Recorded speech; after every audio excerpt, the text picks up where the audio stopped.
If you're working on your digital product right now and wondering if anyone is actually going to buy it, I think this video is going to be helpful to you. I've been looking at what's been working with digital products lately, and I've seen some clear patterns that I want to share with you. There's nothing complicated. It's just a few things that you can look at as you work on your own digital products and maybe ask yourself, is there something small that I could do differently to make my digital product stand out? Sometimes the answer is going to be no, but sometimes a small change can make a big difference in your digital product. So in this video, I'm going to walk you through 5 trends that I think are worth paying attention to right now. And I'll tell you why each of these trends is important. They're going to be important to help your digital product stand out. They're going to give your digital product a USP, or a unique selling proposition, or a unique selling point, so that it stands out from digital products that people are mass producing with AI. So let's get into it. Okay, so trend number 1 are products that adapt to different people. And the first thing I'm noticing is that digital products that don't treat every buyer like they're starting from the exact same place, they work better because everybody is different.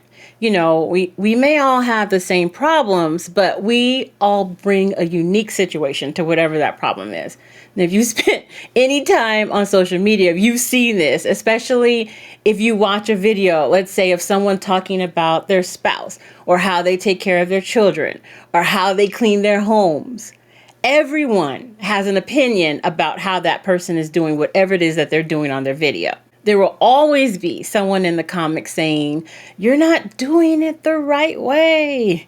And that's because we all do things differently. We all have different priorities. We were all taught how to do things differently. That doesn't mean that anyone is wrong. But if your product only speaks to one of those people, you could be leaving out the other people who buy your product. So here's an example.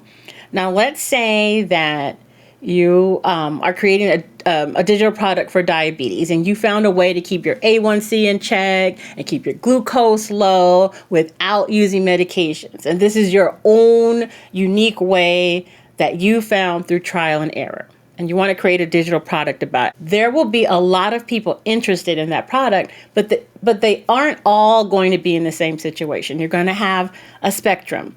On this side, you're going to have people with pre-diabetes. Maybe they just learned that they're heading towards full diabetes and they're worried. This is all new to them. They want to start eating right. But on the other side of the spectrum, you may have someone with a glucose level of like 600, almost on their deathbed. They just found out they have diabetes. They just got back from the ER and now they're scared. They were given a bunch of medication and they were told they need to exercise and they were told they need to be on a strict diet. And now they have to check their blood sugar every day. This is all new. They're freaking out because this is a huge change for them and the way that they've been living their life. But then right in the middle, you have someone who knows they have diabetes. They've had it for a while. They are on a few medications, which are starting to get expensive. If you have ever seen Jardiance or had to buy Jardiance, you know how expensive that is. So they want to make a change and get rid of the medication as the first step. So all of these people, they see your digital product about managing diabetes and getting off medication, and they think it can help. So how are you going to make all 3 of those on that spectrum feel like you're talking directly to them? So you can offer choices within your product. And I don't want you to think that it has to be a techie thing. It could actually be something simple, like pick a timeline that works best for you and where you are in your diabetes journey, or skip to the section that matches where you are right now. And that's it. You know, you just need to acknowledge that your buyers are different people, and that acknowledgement alone, it makes the product feel more useful and more personal to them. So if you're creating a digital product right now, it's worth asking yourself, is there a place where I'm assuming everyone is starting from the same spot? And could I give them a simple choice instead? And this is one of the things that we brainstorm together in the Second Act community. So if you're working through what your product needs to cover, and if you're trying to figure out what to include and who it's really for, come and join us. And I'm going to put the link in the description so that you can join us. It's free. Okay, so trend number 2, Shorter content keeps people moving forward. So people respond better to focused, achievable pieces of content than to big, overwhelming things like courses that could take months to finish. I did a podcast episode a while ago, and I couldn't find it before I recorded this video. But it was about a woman in a program that I was in that said she created something like 70 1-hour long videos for her course, and she didn't know how to store them. That was her question. How do I store them on my hard drive? It wasn't, how do I make this shorter? No one is going to watch 70 hours of you talking.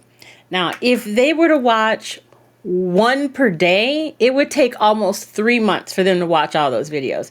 It would take someone like a year and a half if they just watch one per week. And this was a few years back, so it's even worse now with YouTube Shorts and Reels, and that's what people are used to.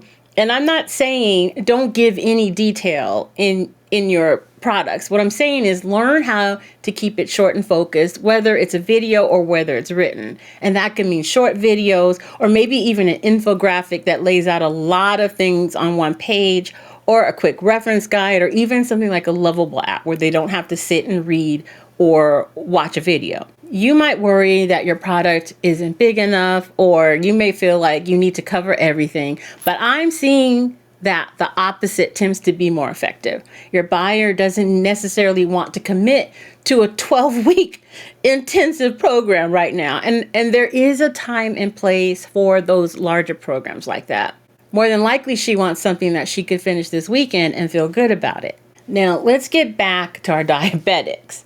They want to see results within days, and even small changes can help keep them motivated, right? They don't want to wait weeks until they see results. So it helps to keep things small and doable.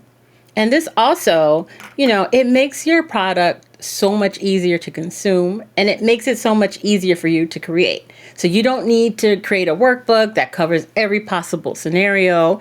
Your guided journal, it doesn't need to be 300 or 3,000 different prompts. You just pick the core transformation or one clear outcome that you want to help your people with, and then design it around that. Please don't create 70 1-hour long videos, because nobody is going to watch them. Trend number 3, everything needs to work on the phone. Now, this one is non-negotiable. Your future customers, they're just on their phones. So think about on the couch after dinner, waiting in traffic, in line at Starbucks. They're on Zoom calls, trying not to be seen. But wherever they are, there's a phone in their hand. So your PDFs, they need to be readable on a phone. Your videos should load quickly. That means they need to be short, right? Like I said in trend number 2, they need to be short. If you're creating templates like for Canva or Notion or Google Docs, just assume that people are going to use these apps on their phones.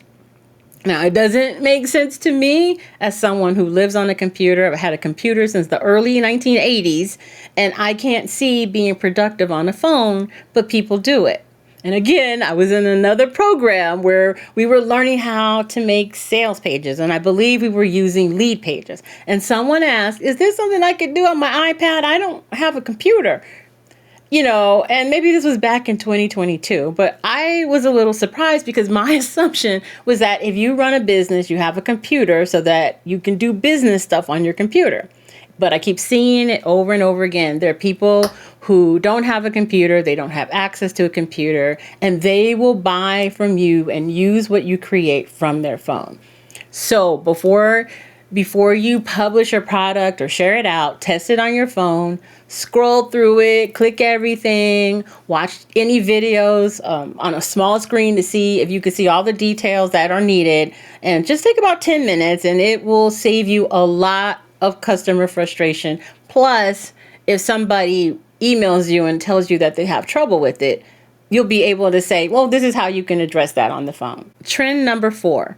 Connection makes products more valuable. Digital products that create some kind of space for people to connect or share wins or ask for help. These kind of products get better results than if they just try to work things out on their own.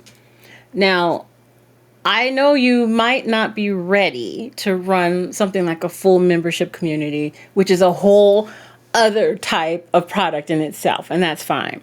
But connection can mean something like one to many or even just one-on-one.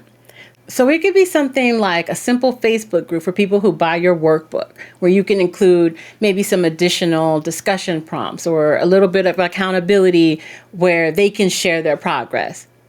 A good example of this was JJ Smith and her green smoothie cleanse. So she wrote a book called The 10-Day Green Smoothie Cleanse, and then she started a Facebook group.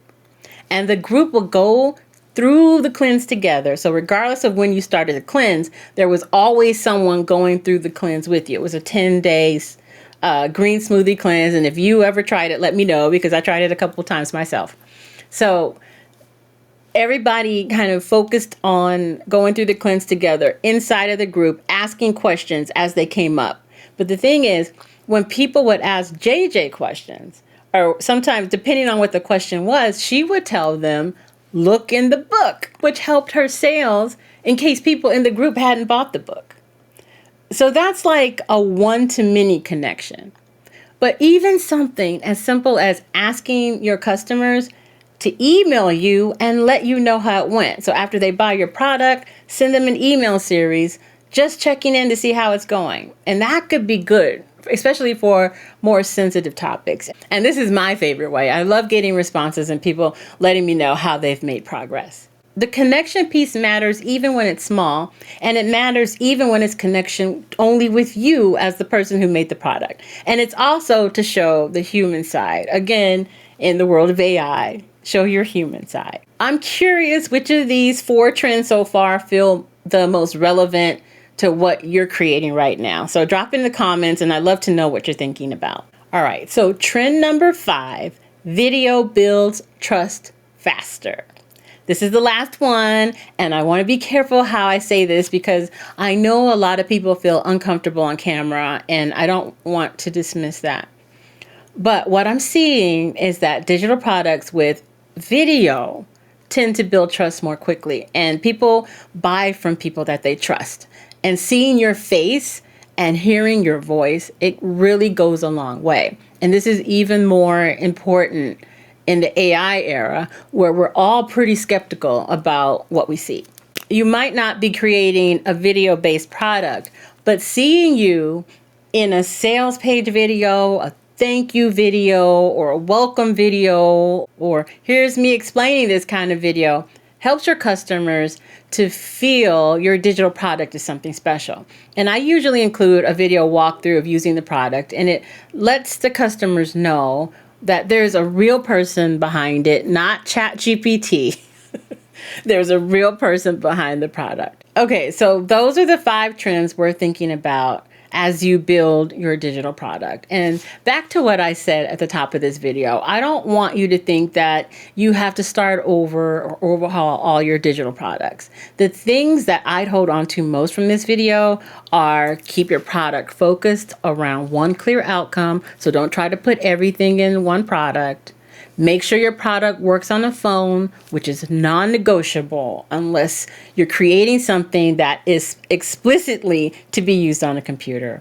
And don't underestimate the power of connection, even if it's just one-on-one with you, like through an email. Just pick one thing from that list that feels doable right now, and you don't need to do all of it. If this type of conversation is helpful to you, I want you to come join us in the Second Act community. It's free, and it's for women who are building digital products and courses and just trying to figure it all out one step at a time.